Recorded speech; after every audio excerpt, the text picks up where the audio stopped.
my very distinguished brother and sister judges, Sri Arjun Ram Iqbal, Union Minister for Law and Justice, Mr. R. Venkatamani, the Attorney General for India, Mr. Tushar Mehta, the General Solicitor General, Dr. Atish Agarwala,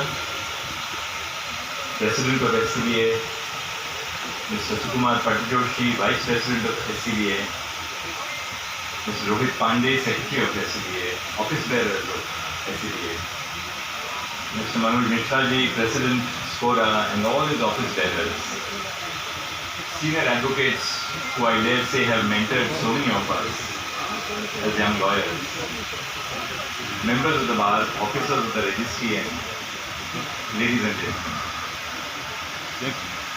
As we gather here today to celebrate our 76th Independence Day, I wish all my fellow Indians and every member of our family of lawyers and judges and the staff a happy Independence Day on this momentous occasion.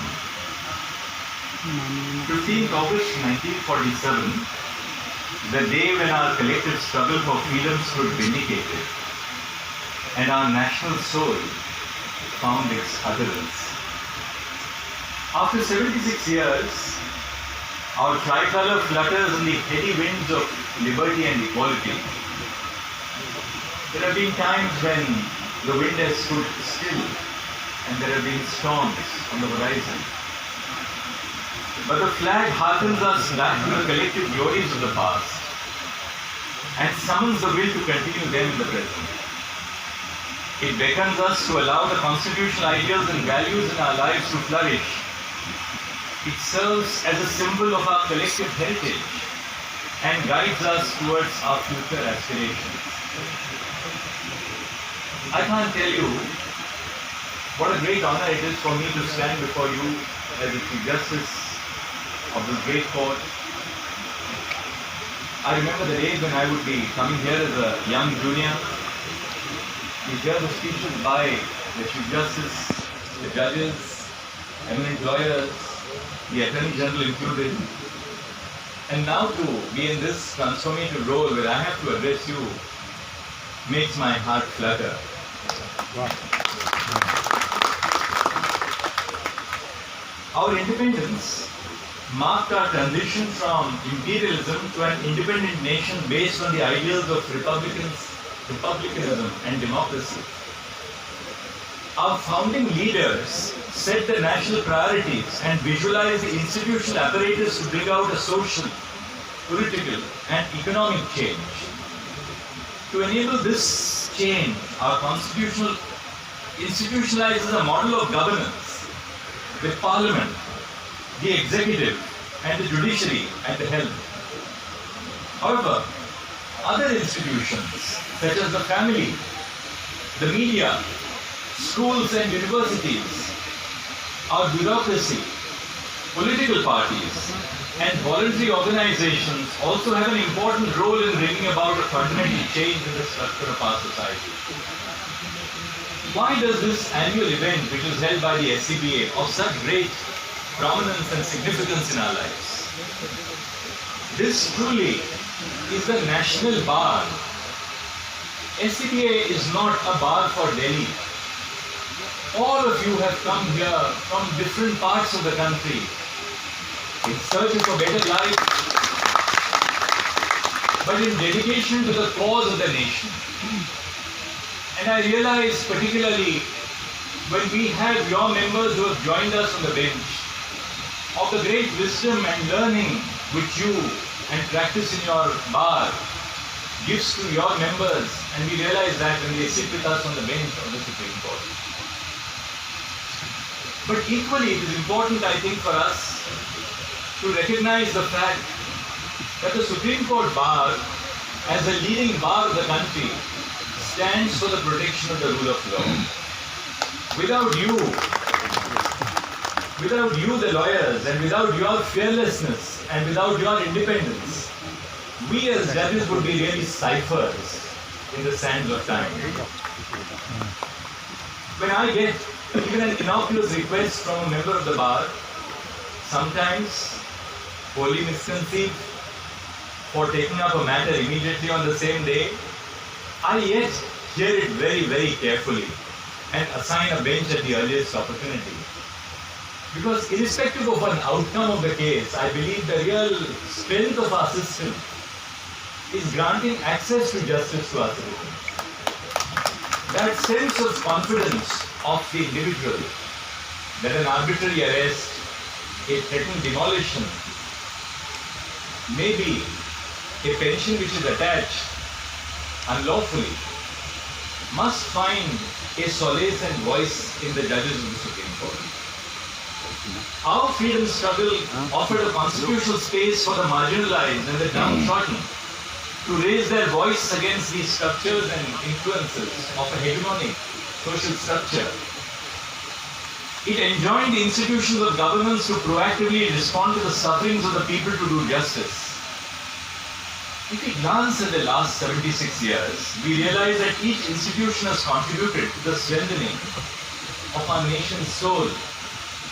And it is important that we recognize that all the institutions of the nation, the executive, the legislature, and the judiciary, are associated in the common task of nation building.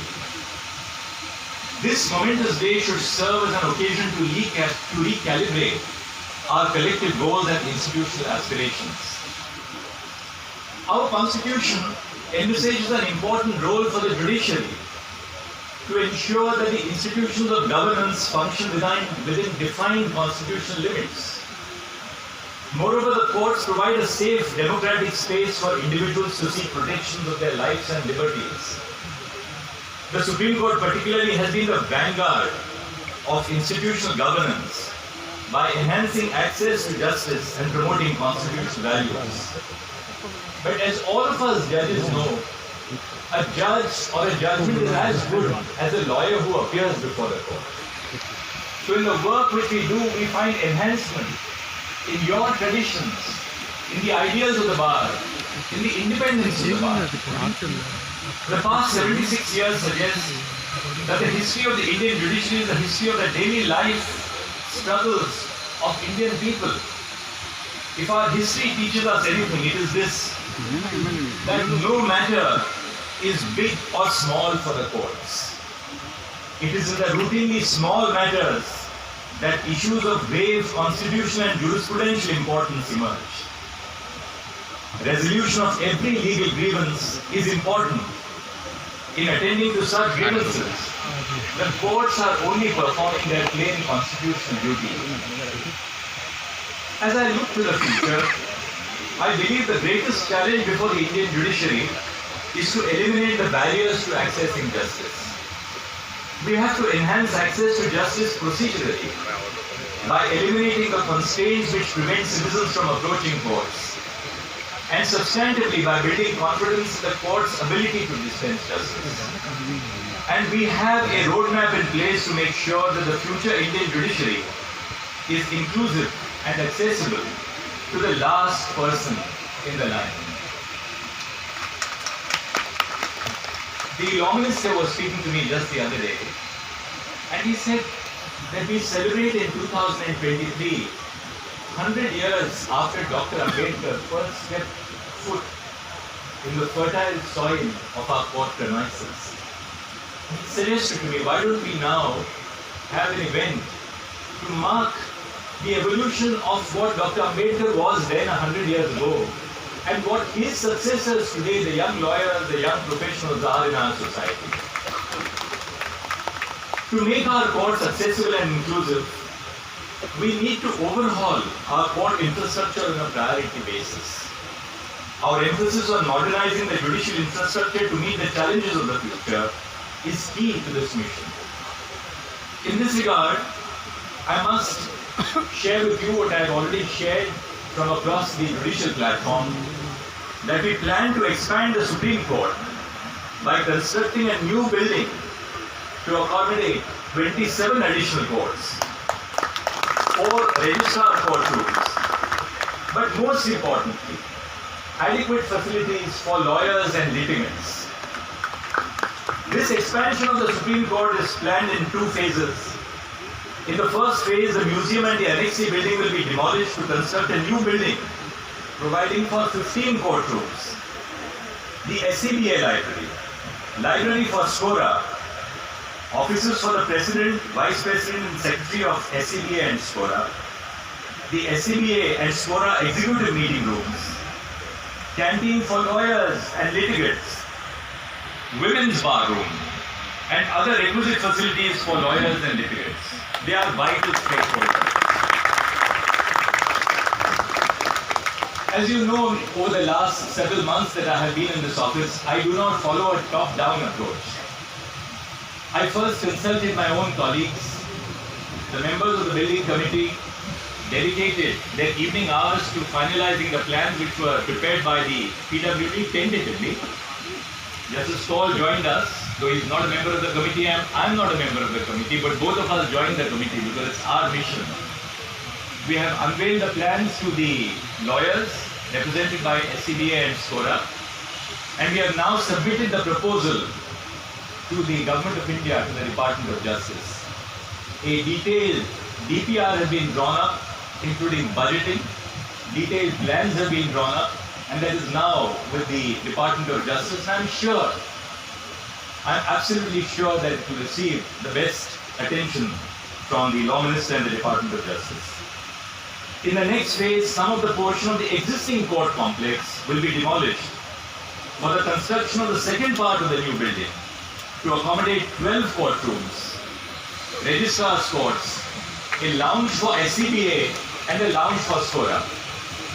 The new building will reflect the constitutional aspirations, beliefs and priorities of the Indian people, in addition to providing a space which facilitates access to justice.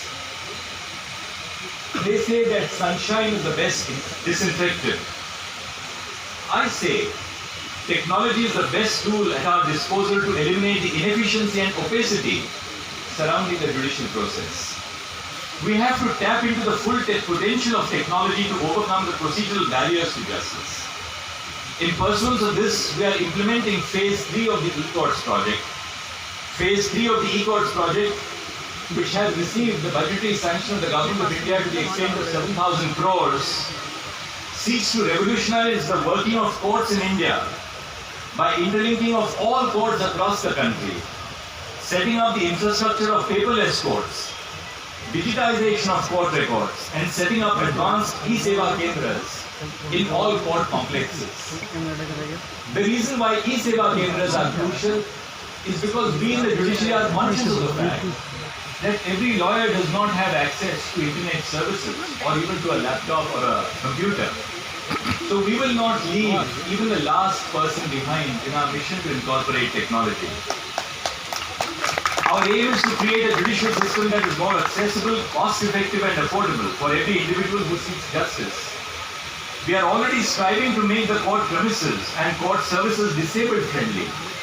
For instance, we have operationalized screen-readable website and case files to remove the barriers faced by the blind community in accessing court services.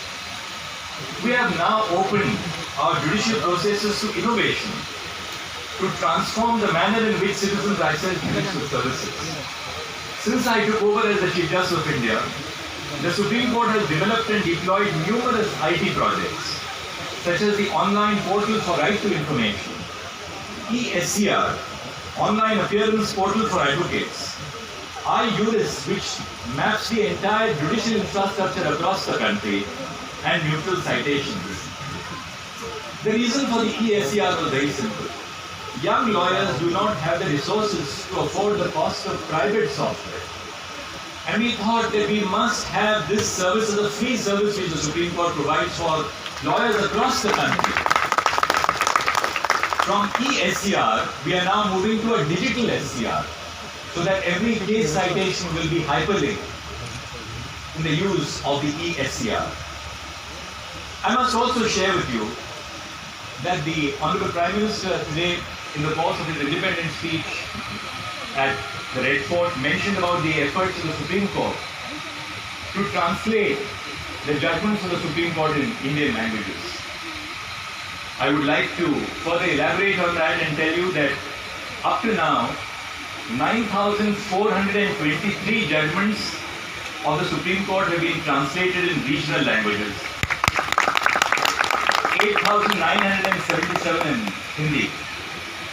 And we have covered so far Assamese, Bengali, Garo, Gujarati, Kannada, Khasi, Malayalam, Marathi, Nepali, Odia, Punjabi, Tamil, Telugu and Urdu. And our effort is that all the 35,000 judgments of the Supreme Court from the birth of the Supreme Court should be available to our citizens in every single language. But apart from providing access to citizens, this will also facilitate the use of regional languages in our courts. Because what use is it to say that you can argue in a regional language if the judgments are all not in the regional language? So this is a very important part of our mission. As you know, recently we have cured the evil and ill of long lines every morning for obtaining passes in the physical form by launching our new portal called Suswagatam. Su means Supreme Court and Swagatam, of course, welcome to the Supreme Court. I visited the facilitation center and I told all the young lawyers who were standing there who didn't have proximity passes that from tomorrow, this is disbanded. Go and obtain your passes online. We have installed defibrillators across the Supreme Court, so that if there be an unfortunate eventuality where a lawyer requires immediate cardiac resuscitation, that defibrillator is available. We have trained our staff, we have trained the lawyers themselves in the use of defibrillators. Other initiatives of the Supreme Court, such as live stream of court proceedings and live transcription of court proceedings, will contribute towards transparency of our legal processes. I believe that the legal community as a whole has a responsibility to ensure the continued relevance of the Indian judicial system in the lives of people. After independence, we inherited the colonial legal traditions which were opaque and impersonal. But our courts have ensured that the law exudes human interest and responds positively to the plight of every individual in our society, regardless of their social and economic factors. The functionality of courts is determined by how effectively they can answer the call of constitutional duty. I must, before I end, refer to a couple of things. One is the fact that it has been brought to my notice that verification of cases is taking time. I must tell you that I am working very, very closely every single day with the members of the staff to ensure that the verification is reduced to the minimal time required. I have also spoken, for instance, to IIT Madras recently when I happened to visit Chennai to find out whether we can use artificial intelligence to replace much of the human intervention in the pre-hearing proceedings of the court to ensure that from the date of filing to the hearing, the time is curtailed to the bare minimum. But let me give you a few figures because nothing speaks like data. In March, the total filing was 4,527 cases. 22,282 cases were listed. 4,086 cases were disposed of. The filing in April was 4,716, disposals 4,700. May 4,986, disposals 3,984, naturally because the court was on vacation and we didn't pressurize the lawyers if they were not available to argue their cases. But now look at June, look at July, the last month after the vacation. 5,044 cases were filed in the Supreme Court. 6,362 cases have been disposed of by the Supreme Court in the last month. So between March and June, over 19,000 cases have been disposed of. This would not have been possible without the tremendous effort which has been put in by each one of my colleagues. And I do know that none of the colleagues ever complains if I pass on a supplementary list of 5 matters to them, so I am trying to reduce that also to the minimum. But there was another problem which we faced. Presently, the listing system which we have put into place The listing system is that all matters which are verified by Saturday, Monday and Tuesday will be listed on the next Monday. Matters which are verified on Wednesday, Thursday and Friday are listed on the next Friday. I thought that we must try and curtail even this lapse of time. So I'm working with the registry and I'm proposing that all matters which are verified on Friday, Saturday and Monday should be listed by the next Friday, and all matters which are verified by Tuesday, Wednesday and Thursday should be listed by the next Monday. So we'll be curtailing the delay by another 3 or 4 days. But this is again work in progress. I can assure you that every day, every letter, every complaint, including a complaint which is sent to a social media website instead of being addressed to me, is dealt with by me. But I will also request lawyers that if you have a grievance, don't run outside the court. You have the head of the family who is sitting here to attend to your grievance.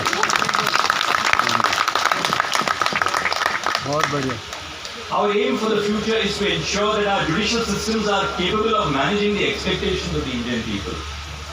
Legitimacy of our institutions can be secured only when the courts establish themselves as robust, independent institutions, impervious to the identity of the litigant before us, but cognizant at the same time of their context. In this regard, the judges and lawyers should conduct themselves in a manner which will inspire confidence about the independence and the integrity of our legal process.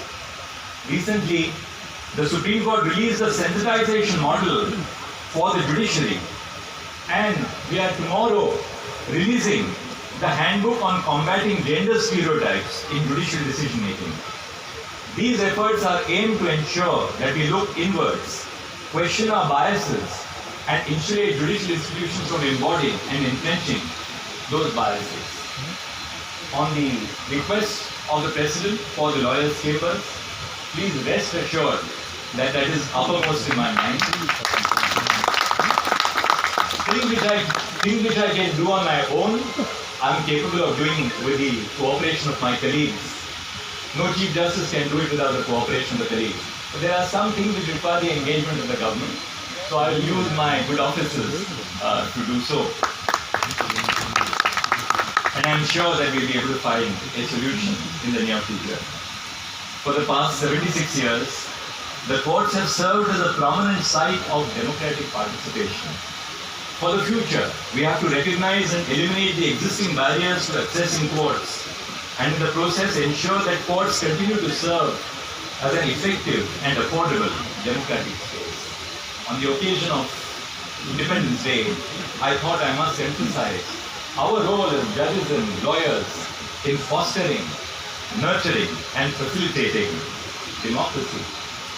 Last, it's not the icing on the cake, but I want to tell you that a proposal for providing 600 parking spaces for lawyers is also under process. I've got plans which have been prepared by the NDFC, and I can tell you that please rest assured that that also is going to be a mission in progress very soon. Thank you very much.